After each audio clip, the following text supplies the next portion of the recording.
la connaît bien lorsqu'on échange des devises à l'étranger, mais savons-nous vraiment parler de notre propre conversion ?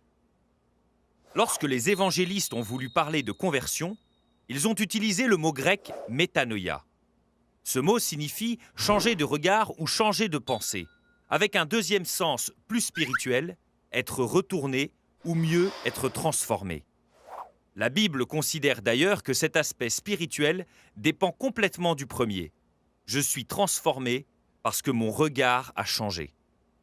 En réalité, on est souvent tenté de définir la conversion comme un changement radical de vie.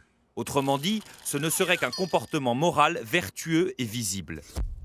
Les témoignages suivent souvent le même schéma. On était dans un état de dépendance ou d'addiction, on rencontre Jésus, on se convertit, puis on se trouve libéré de ses addictions. L'expression « se convertir » n'est pas juste et nous éloigne de ce que la Bible propose. Si le pécheur se repent de ses fautes et décide d'entreprendre un changement de vie, c'est d'abord parce que son regard sur Dieu et sur lui-même a changé. Ce n'est pas lui qui se convertit, c'est lui qui est converti par Dieu. La vraie conversion commence toujours par ce nouveau regard sur Dieu et sur soi-même.